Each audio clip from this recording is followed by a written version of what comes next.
Thomas and friends down at the docks. Peep! Everyone sure looks busy today, thought Thomas. He was on the hill overlooking the Brendam docks.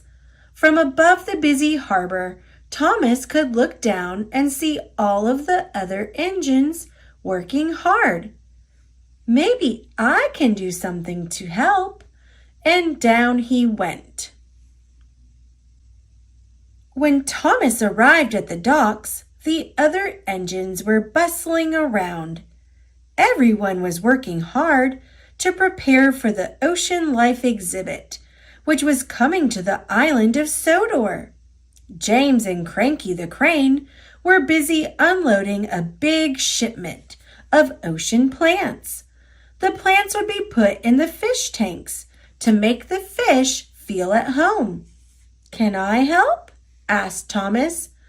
"Oh, little Thomas, an engine like me doesn't need help," said James.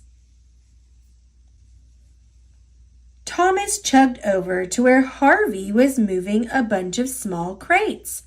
"Keep back, little Thomas.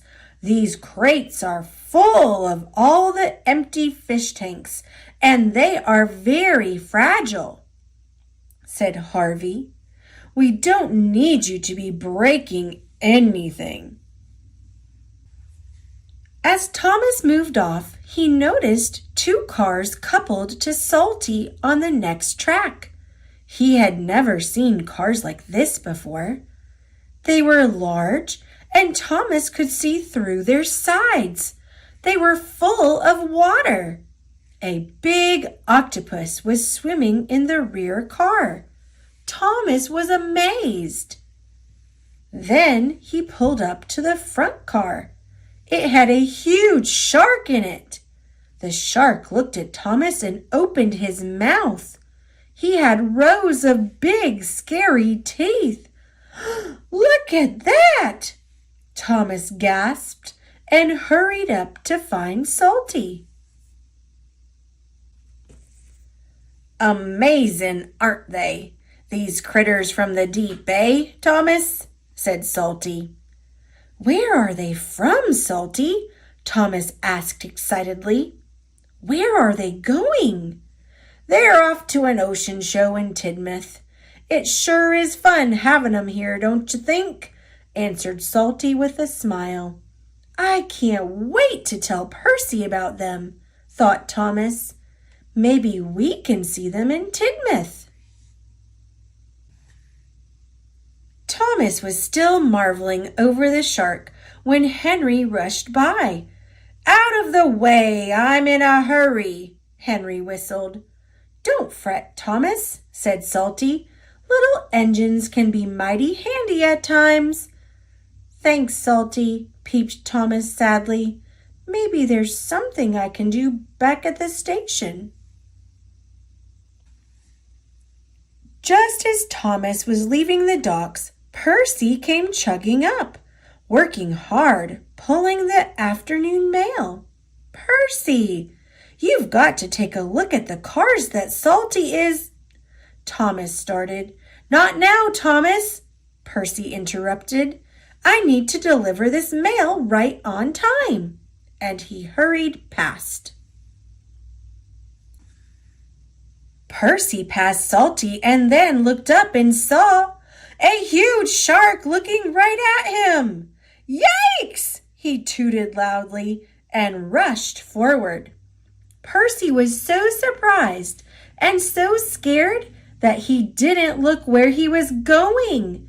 Henry was stopped ahead of him on the same track.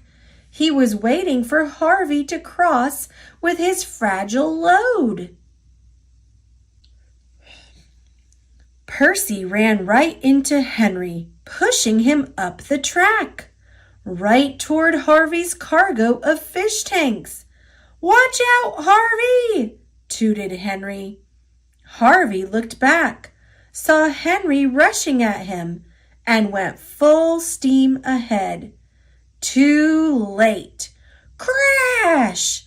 Henry crashed into Harvey's freight car. Harvey's freight car tipped off the track and the coupling snapped. Harvey, still at full steam, rushed forward. He ran right into James. James was pushed off the track, which startled Cranky.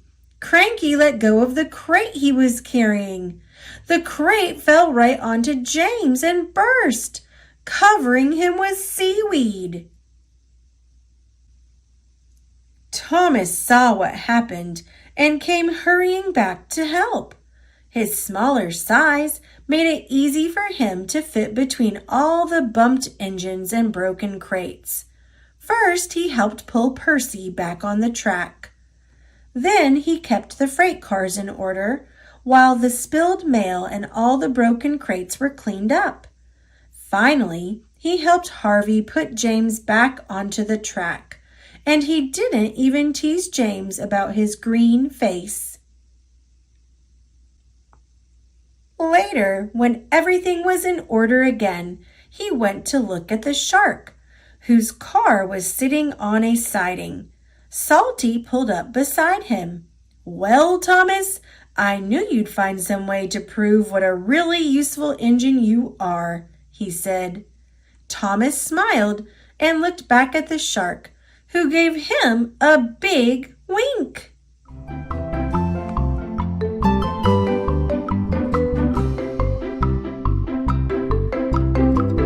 Thanks for watching.